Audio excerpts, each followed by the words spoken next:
dami ng bata na mamatay, pero wala kayong ginagawa! Ang sakit na mukha nyo! Hindi nyo anak yun! Anak namin yun! Pero tahimik kayo! Dapat liable kayo lahat!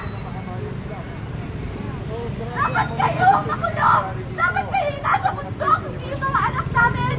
Nagtaon na namin hindi nakakasama yung mga anak namin! Pero wala kayong ginagawa! Di wala isang nagsabi sa inyo parang pagiranin yung loob namin! Hindi hayop yung mga anak namin para maging manifest statistics lang! Tao sila, tao! Mula sa pinakababa hanggang sa pinakamagaas na posisyon dito sa eskwelahan nito, tahimik kayo! Hindi nyo kasi buhay yun! Hindi ko alam kung malaki yung perang natatanggap nyo, pero ibalik nyo yung mga anak namin! Liable kayo sa lahat ng mga batang nawawala! Galing sa tax namin ang pera ginagamit dito, pero mga anak namin ang kinukuha nyo at pinapahamak! Wala kayong karapatan sa buhay ng aming mga anak! Peaceful rally lang naman ng mga magulang ng mga kabataan na nag-aaral. Hindi ko alam, high school pa lang! Nira-radicalize nyo na yung mga bata! High school pa lang! Hindi ko convinced nyo na yung utak ng mga bata para maging rebelde! Hindi yun ang tinuro namin! Hindi naman pagiging rebelde ang makakapagbabago ng lipunan ito! That's correct. Lahat sana ng mga radikal dito ng mga guro! Dapat kayo umagat sa bundok at makapal ang mga mukha nyo! Sila yung mga guro nito. Wala kayong kwentang mga guro dahil mga anak namin ang pinapahamak nyo! Tamang At tribo. tagal-tagal na namin umiiyak kahit saan! Lalapit na namin para lang maibalik yung mga anak namin pero tahimik kayo! Kasi siyempre, mga opinion Bakit? Bakit yung ginagawa sa amin to? Hindi kami pupunta dito ng walang dahilan! Andito kami para sa mga anak namin! Andito kami para tigilan nila! Magkakalok sa mga terorista!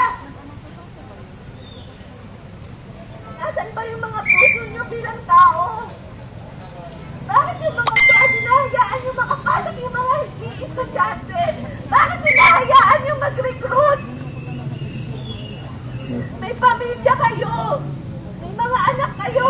Sana nararamdaman niyo yung sakit! Sana hindi mangyari sa inyo yung mga nararamdaman namin! At sana lang, makipagtulungan kayo!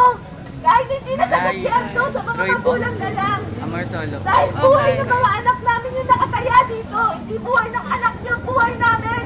Sa pagtahimik niyo, dapat kasama kayo sa krimen!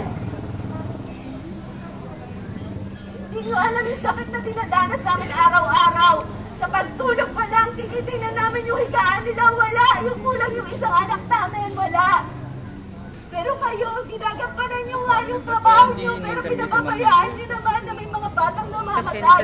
Pinababayaan nyo yung mga FBI bumaba dito para mag-recruit. Sana meron kayong konting konsensya.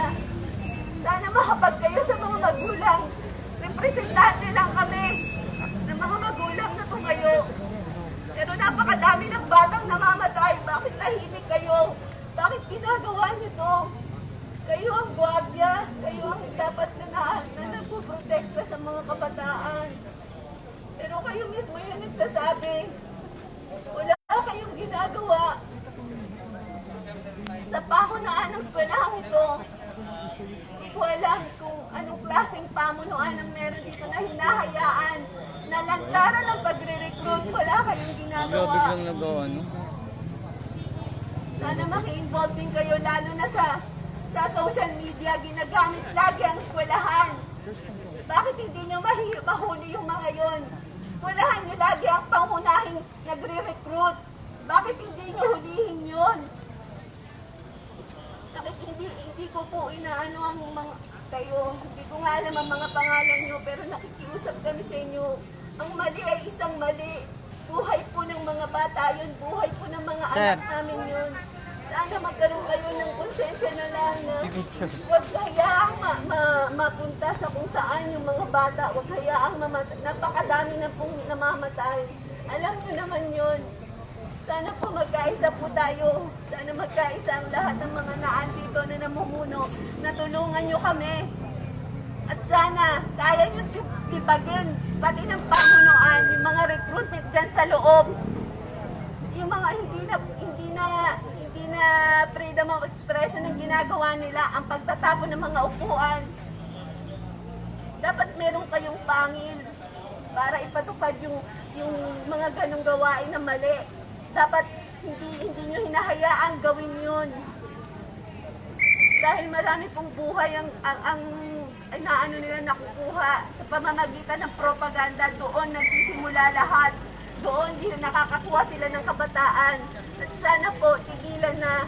Sana po, bilang gwardiya, kayo mismo nagre-report sa pamunuan. Kung hindi man makinig ang pamunuan nyo, i-report nyo sa pulis.